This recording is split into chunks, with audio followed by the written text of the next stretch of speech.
Assalamualaikum warahmatullahi wabarakatuh. Gimana kabarnya anak-anak sekalian?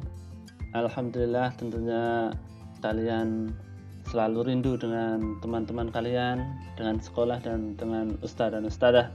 Dan semoga kerinduan ini akan segera terbebas dan semoga kita diberi keselamatan oleh Allah SWT serta ridho Allah SWT. Amin ya rabbal alamin. Anak-anak sekalian, untuk kali ini kita akan belajar masih di tema 1, subtema 1, pembelajaran 3, muatan mata pelajaran pendidikan kewarganegaraan. Dan nanti kita akan belajar bersama-sama tentang nilai-nilai yang terkandung di dalam sila-sila yang ada di Pancasila. Baik, tidak akan lama anak-anak sekalian, mari kita bersama-sama untuk belajar.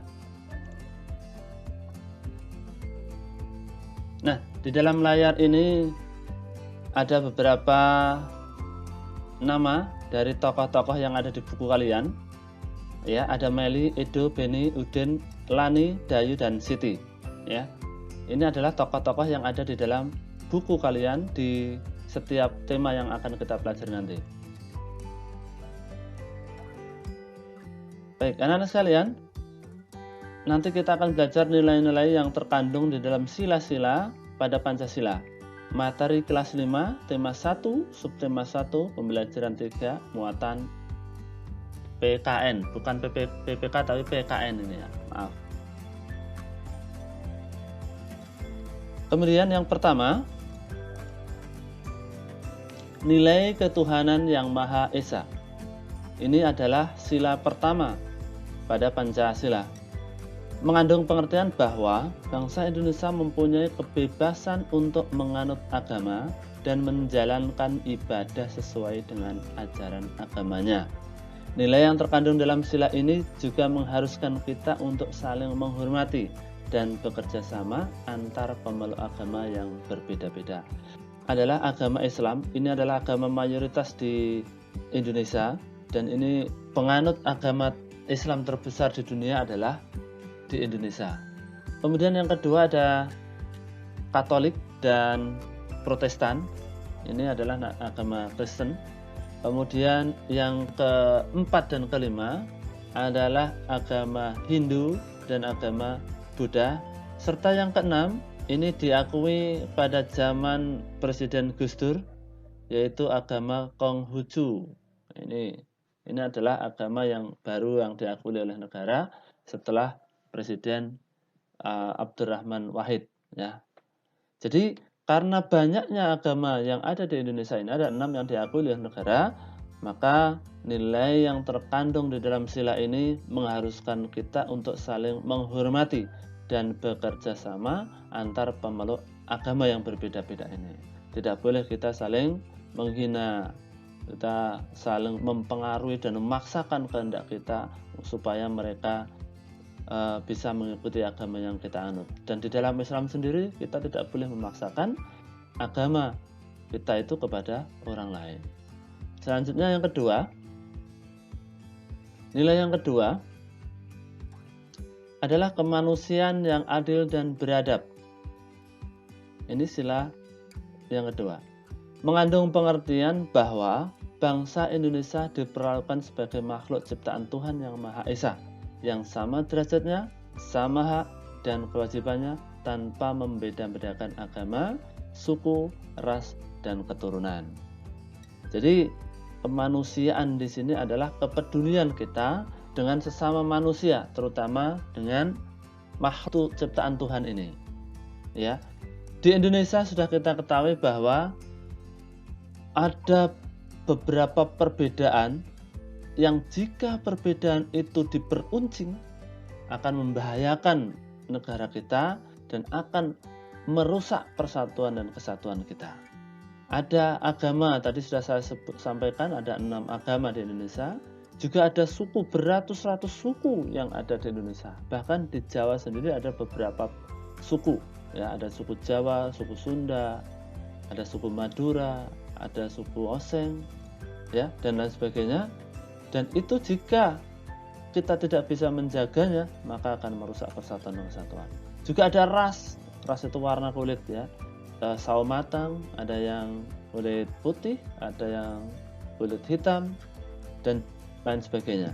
Juga ada keturunan, ya, keturunan bangsawan, juga ada keturunan orang biasa saja dan lain sebagainya. Kalau itu akan diperuncing, maka akan menjadi permasalahan. Itu anak-anak. Selanjutnya, yang ketiga adalah nilai persatuan Indonesia. Mengandung pengertian bahwa menjaga persatuan dan kesatuan negara Republik Indonesia dengan menerapkan cinta tanah air, rela berkorban demi bangsa dan negara. Artinya adalah kita wajib menjaga persatuan dan kesatuan ini. Di awal kita sudah sebutkan bahwa di dalam menjaga persatuan itu kita tidak boleh membeda-bedakan, baik hak maupun kewajibannya. Kita tidak boleh membedakan, memperuncing perbedaan agama, ras, ya, maupun keturunan. Dan kita wajib untuk membela tanah air ini walaupun berkorban jiwa maupun raga, maupun harta, maupun apa saja ya. Yang penting negara ini tetap bersatu, tetap satu, tetap utuh gitu ya. Dan jangan sampai kita membiarkan negara lain atau bangsa lain kembali untuk menguasai bangsa kita. Ini, mari kita kuatkan persatuan dan kesatuan ini. Sebenarnya senjata yang paling ampuh untuk mengusir penjajah pada saat itu adalah persatuan dan kesatuan. Selanjutnya anak-anak sekalian, yang keempat adalah nilai kerakyatan yang dipimpin oleh hikmat kebijaksanaan dalam permusyawaratan perwakilan. Setiap warga negara memiliki kedudukan yang sama. Kedudukan yang sama tersebut hendaklah digunakan secara sadar dengan mengutamakan kepentingan negara dan masyarakat. Selain itu, warga negara Indonesia harus selalu mengutamakan musyawarah untuk mufakat dalam menyelesaikan suatu persoalan bersama. Nah, penerapan ini dalam sikap sehari-hari adalah dengan mengutamakan kepentingan umum di atas kepentingan pribadi ataupun golongan. Jadi maksudnya anak-anak sekalian, ketika kita ada permasalahan atau ada sesuatu yang perlu kita selesaikan, maka sebaiknya diselesaikan dengan musyawarah untuk mufakat. Karena apa? Karena dengan musyawarah itu semua keputusannya insya Allah akan menjadikan sesuatu yang terbaik bagi kita semua. Dan tidak boleh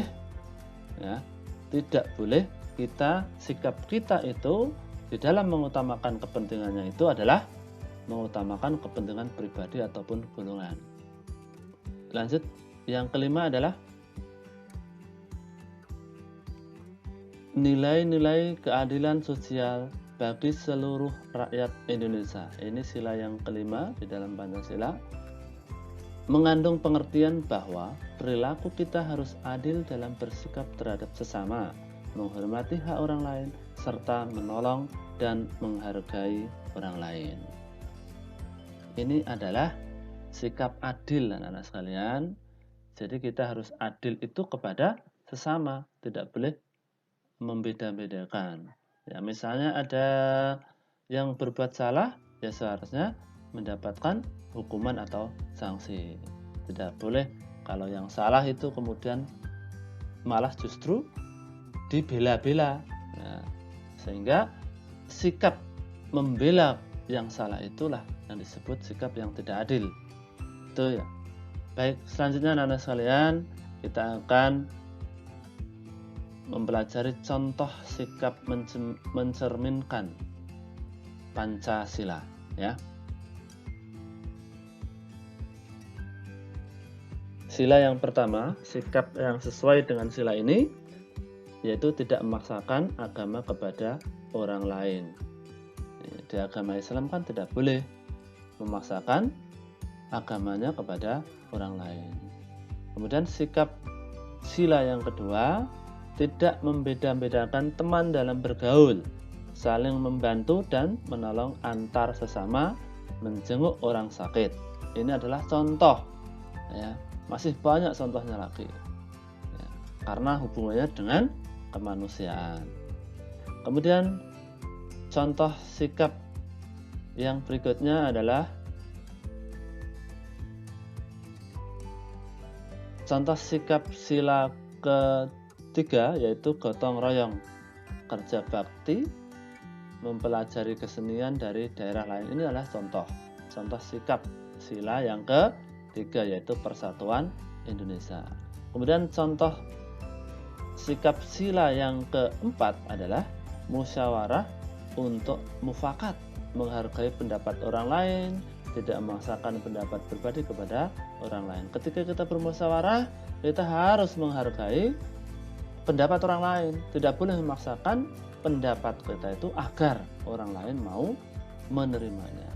Ini karena di dalam bermusyawarah itu diambil yang terbaik, yang baik untuk kita dan baik untuk orang lain. Ini sikapnya. Kemudian contoh sila yang kelima, yaitu menghukum kepada para pelanggar hukum meskipun pada seorang pejabat. Contohnya korupsi, ya harus dihukum. Tidak boleh korupsi dibiarkan bebas, ya, karena korupsi itu adalah perbuatan yang sangat keji dan merugikan bangsa maupun negara. Ini contohnya. Atau ada yang kecil-kecil, misalnya melanggar rambu-rambu lalu lintas, itu juga harus dihukum. Hukumnya apa? Ya tergantung dari kesalahannya, misalnya didenda atau diperingatkan, ya, itu sudah ada aturannya sendiri. Itu anak-anak sekalian, contoh-contoh di dalam perilaku mengamalkan Pancasila, ya. Sekian, semoga bermanfaat dan terima kasih.